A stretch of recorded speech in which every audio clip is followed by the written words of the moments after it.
Welcome to Haunted Talks, the official podcast of The Haunted Walk, offering ghost tours and paranormal adventures in Kingston, Ottawa, and Toronto, Ontario, and online experiences to anyone in this mortal realm. My name is Jim Dean. I am the creative director, and it is my privilege to be your haunted host for this episode.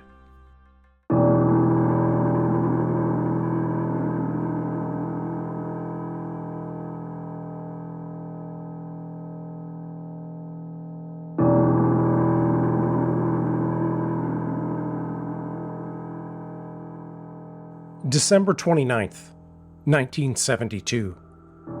The crew of a large jetliner is making final preparations on approach to Miami International Airport. The state-of-the-art Lockheed 1011 was a pleasure to fly. Passengers are buckled into their seats, the tray tables safely stowed, and last-minute cigarettes extinguished. It's the 1970s, after all. Outside the windows, there is only darkness, an endless expanse broken by the distant glow of city lights. The final approach to Miami takes them over the vast, uninhabited tidal swamps of the Florida Everglades. The waning crescent moon offers little guidance. Only a few bobbing lights from late-night fishermen shimmer below. The crew extended the flaps to increase drag on the wings and slow the plane down. They discussed landing procedures and how to get their passengers into Miami on time. But then, just a few minutes from touchdown, something wasn't right. The light indicating the landing gear was locked failed to turn on. It could mean the gear had malfunctioned, hadn't fully extended, or wasn't properly secured in place. Or it could just be a burnt-out light bulb. One was a potentially fatal emergency, the other a mild annoyance. The three-man cockpit crew, captain, first officer, and flight engineer, turned their attention to the light and began troubleshooting. They debated the issue, attempted to change the light bulb, and considered how they could assess the landing gear's true position. The only problem was, if the gear wasn't locked in place, the plane would slam into the runway and likely burst into flames. The crew fiddled with the light bulb as they continued to fly over the dark Everglades below. A tense quiet settled over the cockpit. Hesitating slightly, with caution in his voice, First Officer Stockstill asked, "We're still at 2,000 feet, right?" The comment likely prompted Captain Loft to look up from the indicator light and scan the flight instruments in front of him. "Hey, what's happening here?" he exclaimed, confused. And then, a few seconds later, a deafening impact. The National Transportation Safety Board determined the probable cause of the accident was the failure of the flight crew to monitor the flight instruments during the final 4 minutes and to detect an unexpected descent soon enough to prevent impact with the ground. They were distracted by the missing light on the control panel. And so begins one of the most perplexing cases of paranormal phenomena, meticulously documented and shared through books, magazine articles, documentaries, and tales whispered among crews. The case of Eastern Airlines Flight 401, commonly referred to simply as Flight 401, raised chilling questions that linger to this day. Can people sense tragedy before it strikes?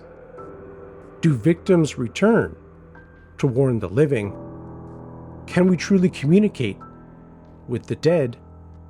And can the dead cling to physical objects, remaining in our world long after their bodies are gone?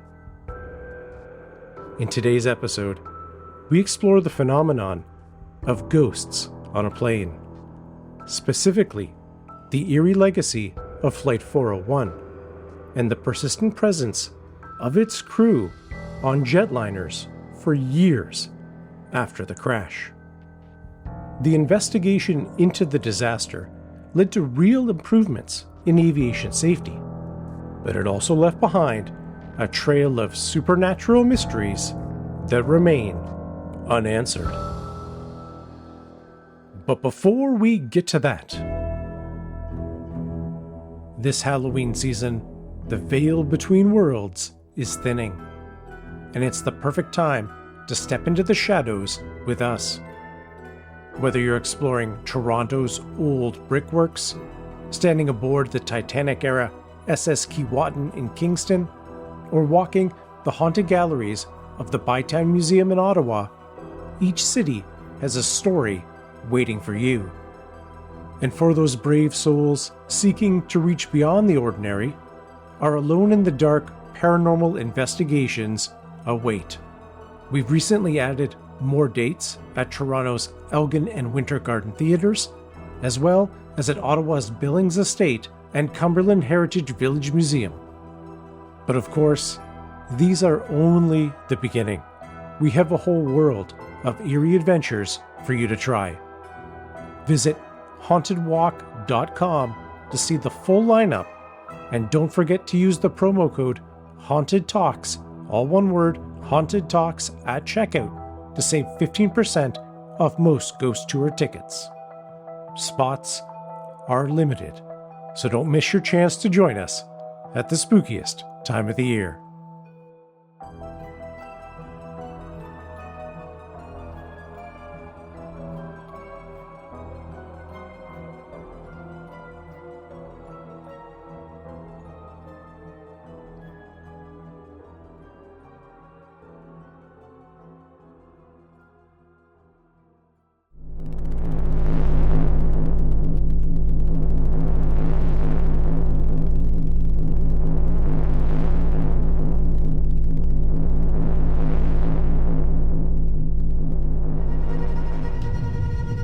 To understand the strange events that followed, we have to go back a few weeks before the disaster itself, when it seems the future had already started whispering. A flight attendant for Eastern Airlines, Doris Elliott, had a deeply disturbing vision.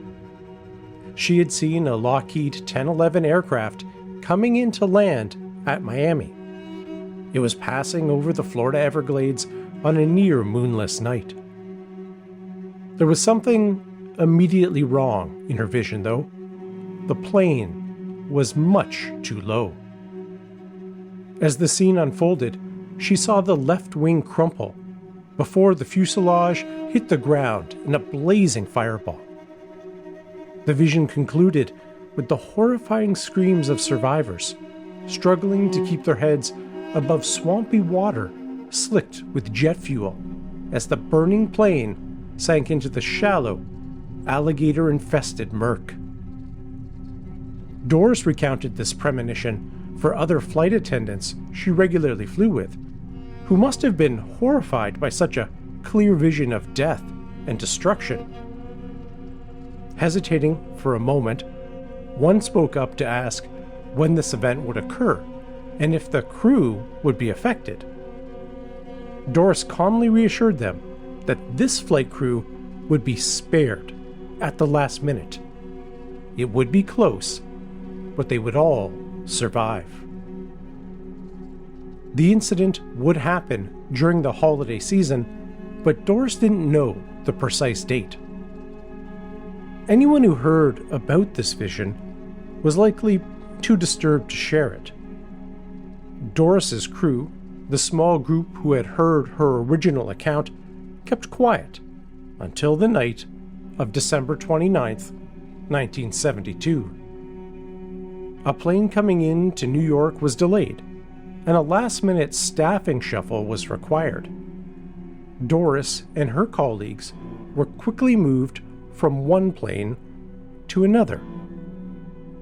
As they filed off Flight 401, none of them realized the impact of this simple schedule change. A few hours later, as news of the crash broke, it finally sunk in. Doris's vision had come true, and the original cabin crew had been spared at the very last minute. Details from Doris's premonition were horrifyingly accurate. Flight 401 had gone down in the Florida Everglades on a dark night. All the jet fuel on board had triggered an initial explosion, but the fire was quickly extinguished by the wet swamp. It was later confirmed that most passengers survived the initial impact. The strong G-forces of the crash were cushioned by the unique geography of swampland. But the long battle for survival would prove deadly for most.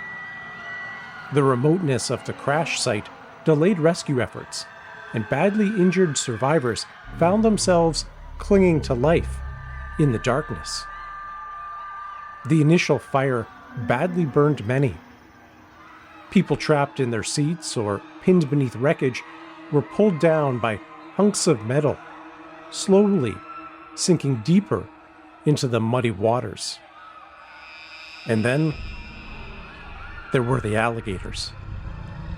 Survivors later recalled the curious chirps and tail swishes of gators as they ominously moved through the water, calling to one another as they went. The nightmare of Flight 401 continued late into the night as rescuers struggled to find the downed plane. Civilian fishermen were the first on the scene.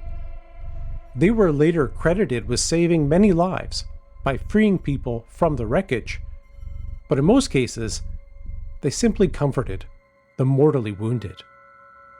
There was little they could do amongst so much destruction.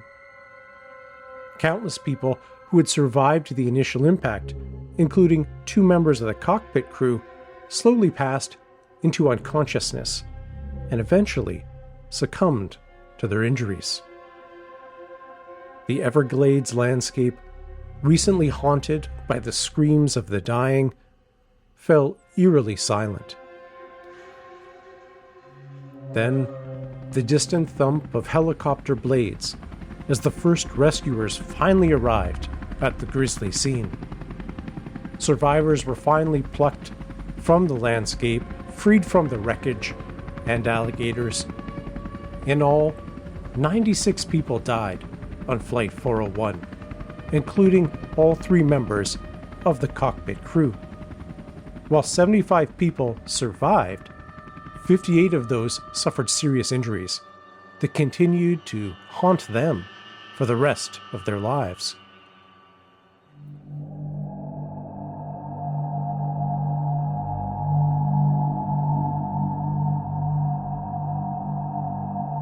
The Florida Everglades are filled with stories of supernatural phenomenon, and the ghosts of Flight 401 would have joined countless other spooky stories. Late-night fishermen have come upon misty figures emerging from the reeds before vanishing in front of their eyes. Strange lights are spotted in the distance, only to disappear before a source is discovered. Some fishermen, after turning away for an instant, have seen transparent, ghostly figures on or near their boats. There are countless stories of screaming and moaning at the sight of the downed flight, sounds of immense suffering coming from people trapped in the marshes. What is so unique about this case is that the primary ghosts involved, the flight crew itself, don't haunt the location of the crash, but rather, those spirits have decided to continue flying. Stories quickly began circulating at Eastern Airlines.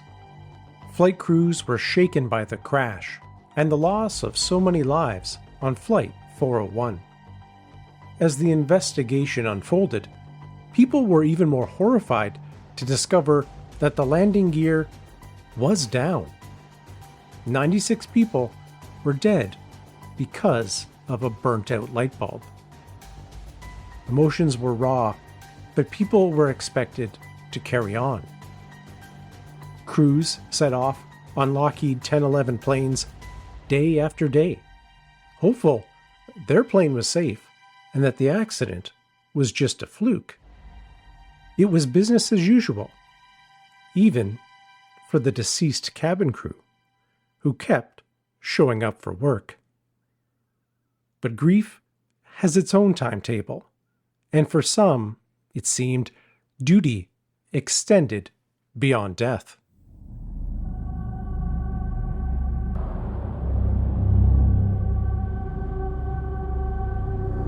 It was only a few weeks after the accident the incidents started. Most occurred on other Eastern Airlines Lockheed 1011 planes, and many traveling the same New York to Miami route. On one of these flights, a vice president of Eastern Airlines was going to Miami.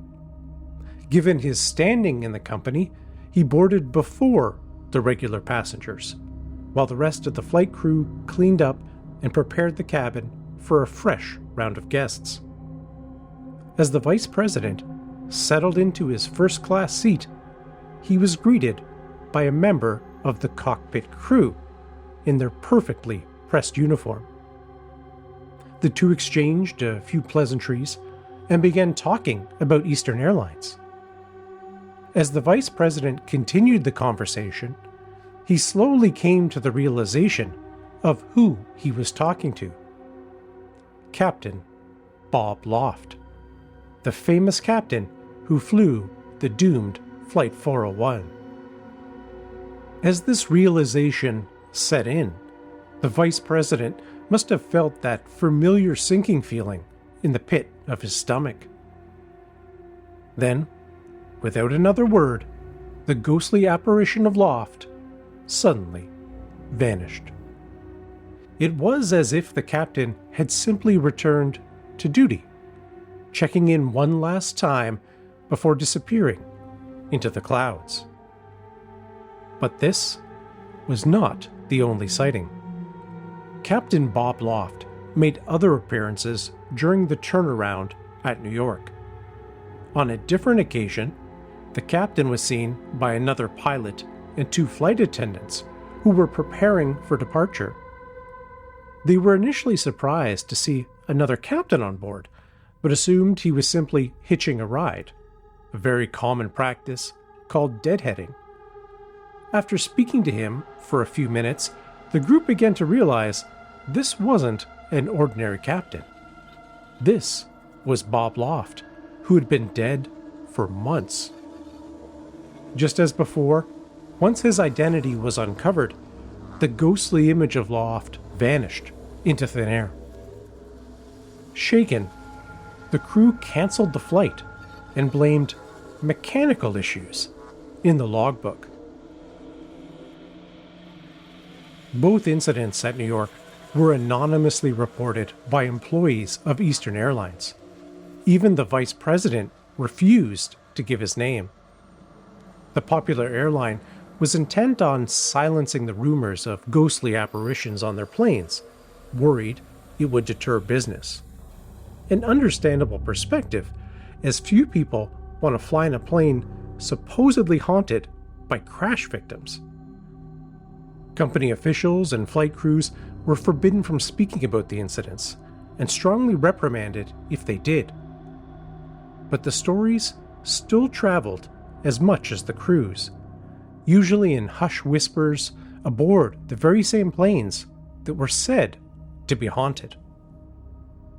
Over time, the ghostly tales leaked through the protective corporate barriers, and the public began to learn about the paranormal presence haunting the Lockheed 1011 fleet. Most of the incidents were happening to professional flight crews who were experienced in their jobs, lending additional credence to the accounts.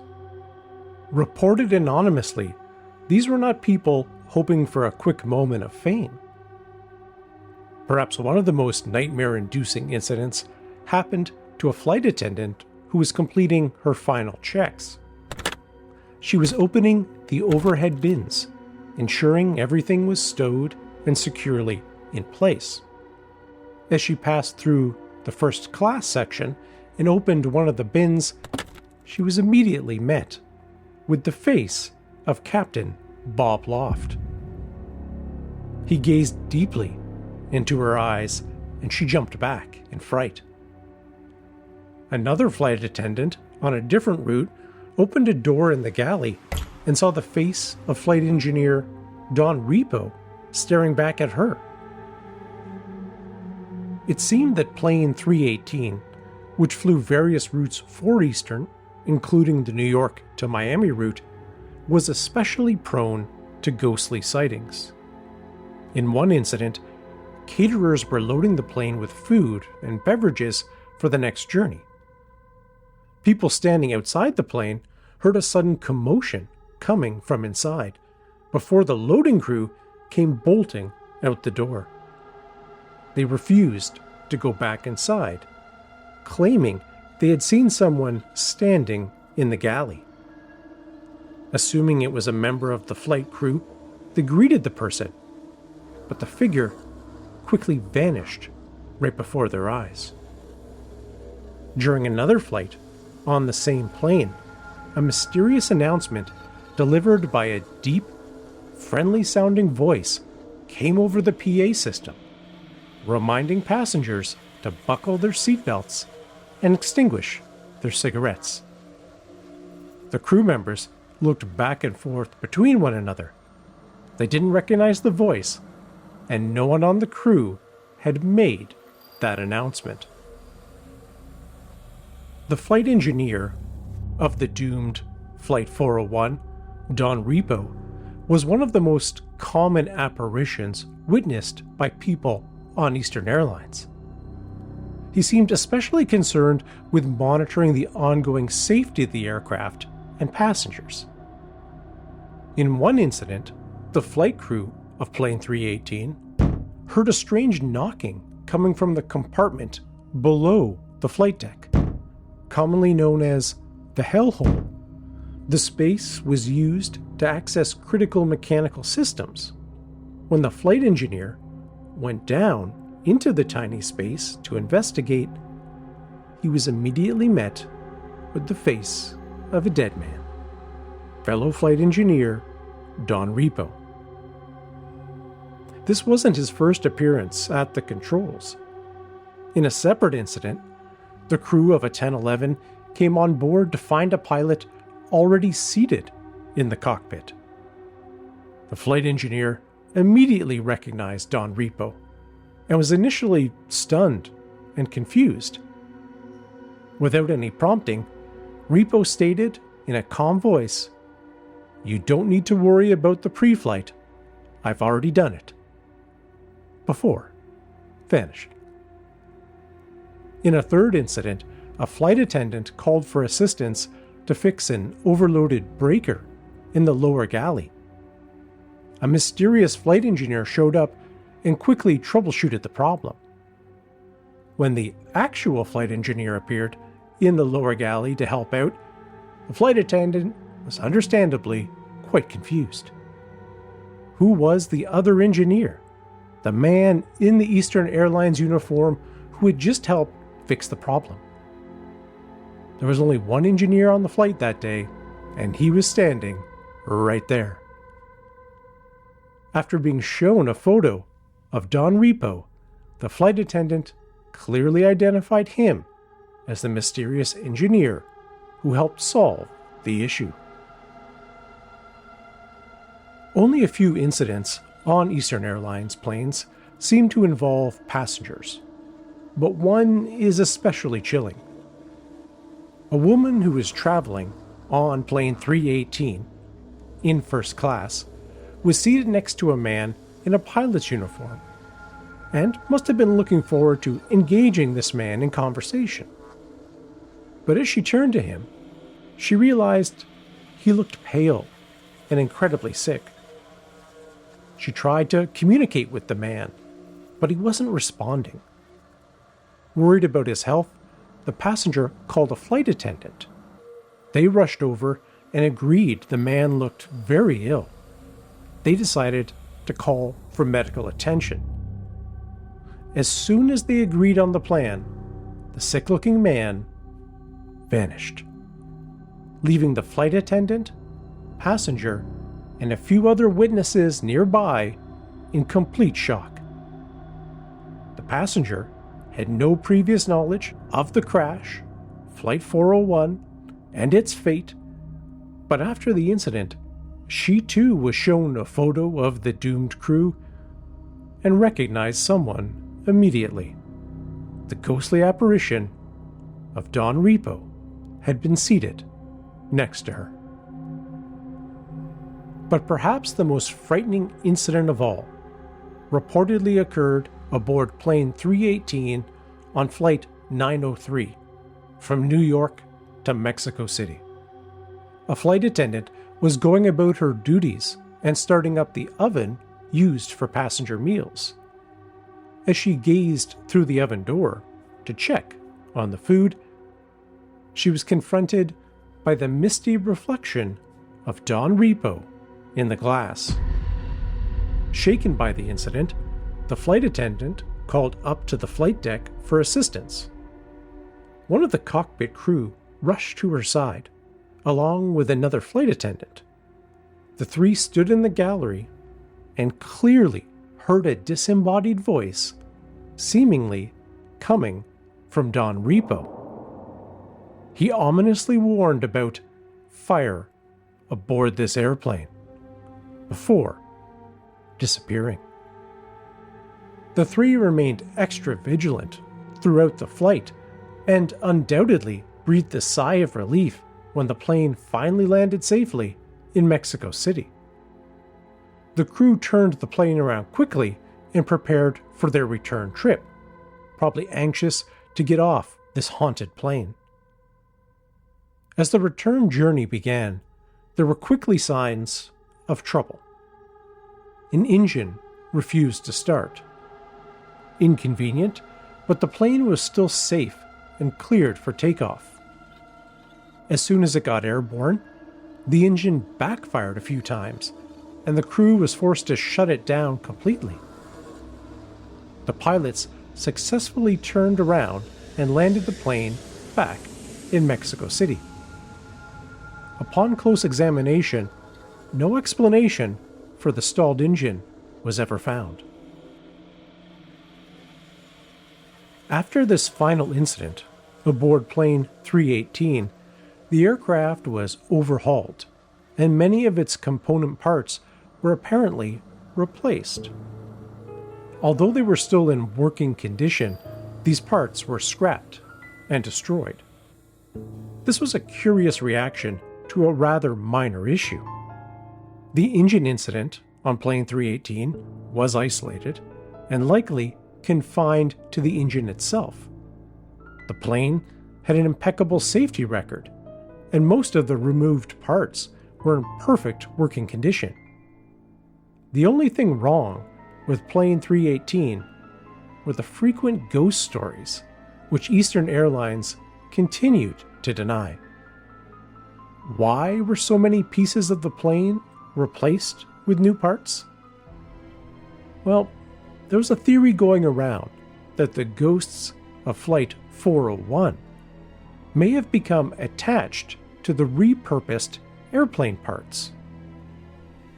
After going down in the Everglades, plenty of parts of the Lockheed 1011 aircraft were still in working order and were supposedly reused on other planes in the fleet, most notably plane 318. With silent swiftness and little explanation, Eastern Airlines removed countless parts from their 1011 fleet. but denied it was paranormal related. As a very quick aside, the idea of mundane objects becoming haunted is one of the central themes of our new ghost tour, Ghosts of the Don Valley, in Toronto, where we wonder if haunted bricks could cause hauntings throughout the city, not unlike what seemed to be happening in this case.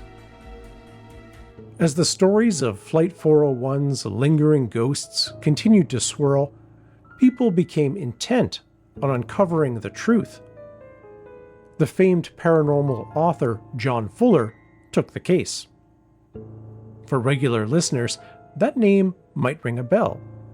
Fuller was the infamous documenter of UAP cases, including the Barney and Betty Hill abduction.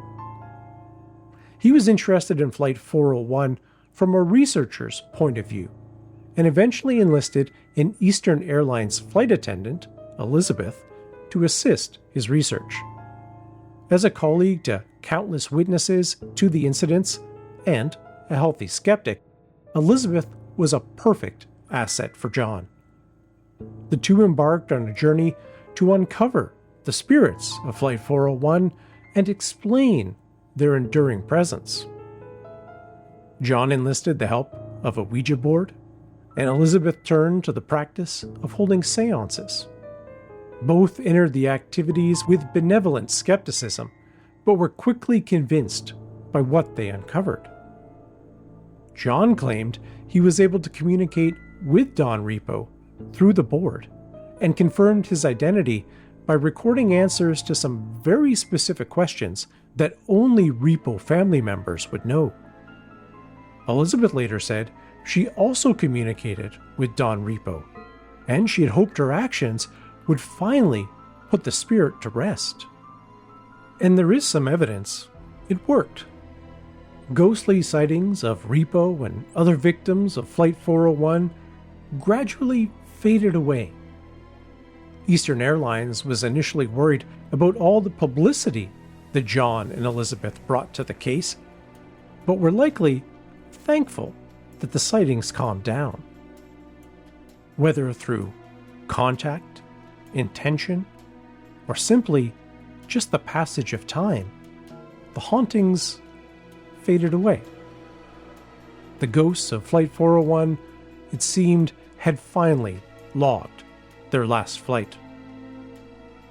But I must say, the prospect of encountering an apparition at 30,000 feet when you're unable to escape its presence is truly the stuff of anxiety and nightmares. It's no wonder the airline industry tried to bury the terrifying stories and reassure passengers it was safe to fly, safe from mechanical failures and paranormal sightings. As the memories of Flight 401 gradually faded and the ghostly apparitions seemed to disappear for good, the airline industry got back to normal. No more ghosts on a plane, no more wandering crews, business as usual, and a deep sigh of relief for those in the aviation business. But history, it seems, has a way of repeating itself. 7 years later, in Chicago, American Airlines Flight 191 fell from the sky. The engine had separated from the wing just as the plane was completing its takeoff roll, creating a deadly imbalance that was unrecoverable. The plane crashed into a nearby trailer park and killed 273 people, including everyone on board and 2 on the ground. It is still the deadliest aviation accident in the United States. Soon, the residents of the trailer park began experiencing strange things. On the same night as the crash, residents were awoken by knocking and tapping on their doors and windows. Assuming that rescuers or even survivors were making the rounds, people quickly ran outside to greet the strangers, only to find there was no one there. dogs in the trailer park began howling and barking throughout the night, behavior that would continue for weeks without any pattern or explanation. Over time, the rapping and tapping escalated, and people watched in horror as their doorknobs rattled and turned. Footsteps from unseen entities crashed through the neighborhood, clanking on metal stairs and porches. A few people saw ghostly apparitions, most of them appearing panicked, attempting to find safety. People were terrified and moved out of the neighborhood. It was a real-life horror movie, playing on an endless loop. Motorists driving on roads near the airport also began noticing odd things. Bright lights, almost orb-like, began bouncing in the field where the plane had come down. The lights were initially assumed to be flashlights from curious onlookers, but all attempts to catch them were unsuccessful. Investigators only found empty fields. A few months after the crash, a new resident, unaware of the tragedy, was out walking his dog one night. He was approached by another man who was frantically explaining that he needed to make an emergency call. He reeked of fuel, and his clothes were disheveled. Long before the age of cell phones, the resident was considering where the nearest payphone was, assuming the man had been in a nearby car crash. As he turned back towards him, he realized, to his astonishment, that the gas-soaked vision was nowhere to be seen. Whether coincidence or echo, the similarities with Flight 401 are chilling. Another sudden disaster, another wave of restless spirits.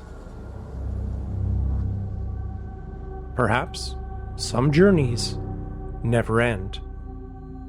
In the powerful hum of an engine or the blinking of a light, the past still calls out. The line between sky and spirit may be thinner than we think.